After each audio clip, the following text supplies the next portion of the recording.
Bonjour à tous, je m'appelle Kevin Rouvière.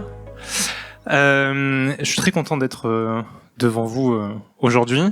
Et pour vous présenter Mercatim, je vais essayer de vous raconter une petite histoire. Et cette histoire, je vais l'introduire en vous présentant un constat que mon cher associé Adrien, justement, et moi avons fait, et qui m'a touché en l'occurrence particulièrement. C'est qu'on est tous... c'est un constat qui est très très simple, c'est qu'on est tous à un moment donné dans nos vies confrontés au temps qui passe. Et pour étayer ce propos, il faut que je vous raconte mon histoire personnelle. Je vais déjà vous raconter l'histoire de ma grand-mère. Ma grand-mère, Joëlle Rouvière, elle a 89 ans aujourd'hui et elle a passé 20 ans de sa vie à travailler chez Jalat.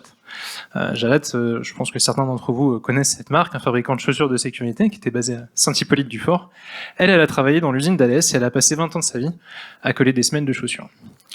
20 ans pendant lesquels elle a travaillé à s'abîmer aussi la santé. Aujourd'hui, elle se retrouve avec des plaques dans le dos pour tenir debout. Je vous passe le pathos, mais tout ça pour vous dire qu'elle n'a pas forcément travaillé sur des gestes, des produits qui étaient particulièrement techniques, mais en tout cas, pendant 20 ans, elle a développé une technicité, un geste, pour que ce qu'elle sache faire, ce qu'elle savait faire, du coup, soit fait de la manière la plus précise possible. Et le jour où elle est partie, après 20 ans de bons et loyaux services, eh bien en fait c'est aussi une partie du savoir-faire de l'entreprise qui est partie avec elle. Et aussi pendant ces 20 ans, à aucun moment son savoir-faire n'a été référencé, cartographié, transmis, ou même tout simplement valorisé. Maintenant que je vous ai parlé de ma grand-mère, je vais vous parler de mon histoire personnelle. Je suis devenu ingénieur aéronautique. J'ai eu la chance, d'ailleurs, j'en profite pour notre population toulousaine, de préciser que je suis passé un petit peu par Super Héros. Bref, après être passé par Super Héros, j'ai passé 2 ans et demi, j'ai commencé ma carrière chez Air Liquide. J'ai fait 2 ans et demi là-bas. Qu'est-ce que je faisais chez Air Liquide, allez-vous me demander? Eh bien, tout simplement, je travaillais sur des prototypes hardware pour le groupe. Et ce qui fait que je me retrouvais à travailler sur de l'électronique, des systèmes pneumatiques. Enfin bref, j'ai développé mes compétences sur des sujets hardware. 2 ans et demi plus tard, je démissionne, et quelques mois plus tard, je reçois dans ma boîte mail une convocation pour passer mon habilitation électrique. Très gentil, merci beaucoup Air Liquide, mais j'en avais besoin pendant que j'étais chez vous. Maintenant, c'est un peu tard.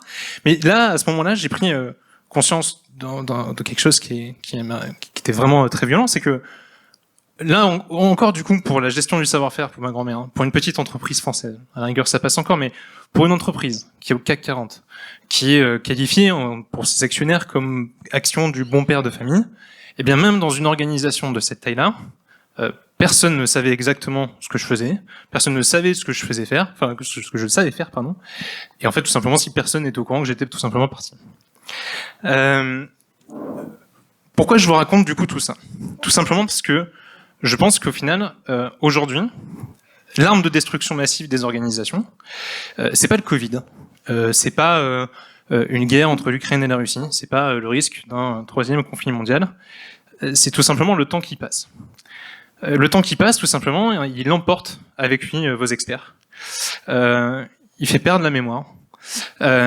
Il crée aussi des trous tout simplement dans les compétences de vos organisations. Et en créant ces trous-là, il crée aussi tout simplement du risque, des enjeux de sécurité autour de vos collaborateurs. Il crée de la perte de qualité, de la diminution de la qualité de vos opérations. Évidemment, il a une influence directement sur votre productivité. Alors vous pourriez vous dire que tout ça sont des belles paroles. Je vous invite, je ne sais pas si vous avez entendu parler de cette entreprise qui s'appelle Boeing, c'est littéralement leur histoire sur les 15 dernières années. On a justement créé Mercatim avec mon associé et toutes nos équipes pour pallier à ce constat-là. On a développé un système qui permet très facilement de venir cartographier qui sait faire quoi dans vos organisations, qui a quoi comme compétences, comme habilitation, comme qualification, pour après derrière placer toujours la meilleure personne au meilleur poste en fonction de ce qu'elle sait faire, et évidemment après aussi derrière d'accompagner la formation, la montée en compétences de vos collaborateurs, de l'apprentissage jusqu'à l'évaluation qui va pouvoir se faire dans nos systèmes. Une fois que je vous ai expliqué un petit peu ce qu'on faisait, derrière, la place de l'organisation,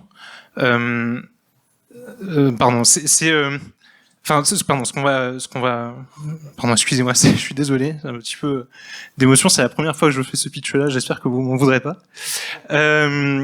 Derrière ça, en fait, en gros, un peu pour conclure du coup sur ce qu'on fait, Mercatim, au final, à travers ces 3 blocs fonctionnels dont je viens de vous parler, on vous aide aussi, en gros, tout simplement à assurer la pérennité de vos organisations pour qu'elles soient robustes à l'épreuve du temps. Et derrière, en fait, aussi le fait de pouvoir tout simplement cartographier qui sait faire quoi. J'aimerais conclure là-dessus. Je pense que ce qu'on fait aide aussi à valoriser toutes ces femmes et ces hommes qui composent nos organisations, qui se lèvent tous les matins pour travailler en usine, et on fait en sorte de transformer des organisations en organisations qui sont à l'épreuve du temps. Je vous remercie pour votre attention.